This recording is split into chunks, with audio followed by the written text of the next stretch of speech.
Emmanuel Dupuis, bonjour. Bonjour. Vous êtes le patron de l'IPSE, l'Institut Prospective et Sécurité en Europe, et vous êtes l'invité de la rédaction en ce vendredi.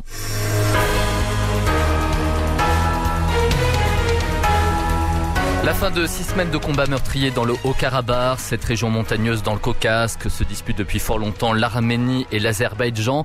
Un accord de cessez-le-feu a donc été signé sous l'égide de la Russie qui a pesé de tout son poids dans cette affaire. Emmanuel Dupuis, peut-être pour commencer, votre sentiment sur cet accord et sur l'implication de Moscou?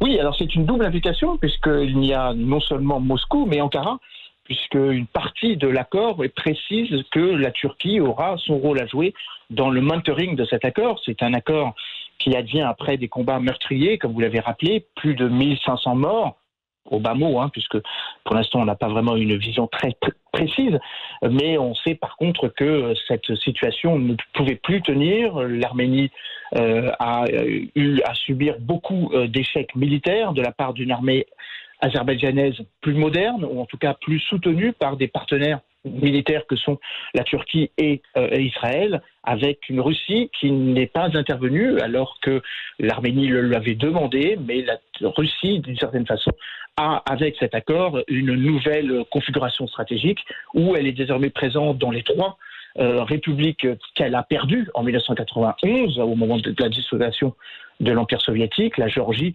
On se souvient de la guerre qui avait obéré 20% du territoire en 2008, l'Arménie où il y a des troupes russes et désormais l'Azerbaïdjan où il y aura à partir il devait y avoir à partir du novembre, mais les troupes se mettent en place progressivement, près de 2000 soldats russes qui vont assurer cette paix, une paix que l'on pourrait qualifier d'une pax russica turco-russe, puisque, comme je le disais, la Turquie va aussi bénéficier de cette nouvelle configuration stratégique qui voit les deux belligérants, l'Arménie et l'Azerbaïdjan, enfin, si j'ose dire, trouver un accord après plus de 30 ans de statu quo. L'Azerbaïdjan estime, selon plusieurs résolutions de l'ONU, que le territoire du Karabakh lui appartient, ou lui appartenait au moment de l'indépendance. L'Arménie estimait que le droit des peuples à disposer d'eux-mêmes, puisque la majorité de la population, 77% au moment de l'indépendance était arménienne, avait fait sécession. Et donc, il y avait deux légitimités onusiennes qui se sont fait face. Et force est de constater que c'est le principe de la reconnaissance des frontières internationales qui a prévalu, en tout cas pour le moment. La Russie s'implique fortement dans cette région. Elle déploie des hommes donc sur place. On sait de toute façon qu'elle la considère comme son précaré, en quelque sorte. Mais au-delà de ça, on voit à quel point le Kremlin s'est beaucoup investi ces dernières années dans les conflits en Syrie, en Libye notamment. Vladimir Poutine n'est pas du tout du style à faire profil bas. Plus que jamais, le monde doit compter avec la Russie. C'est le message à faire passer.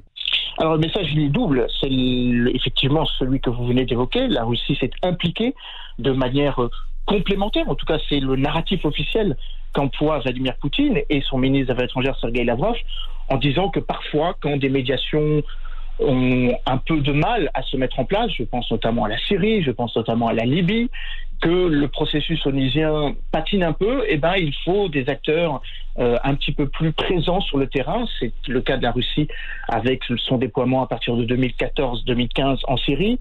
C'est le cas aussi en Libye, d'une certaine façon.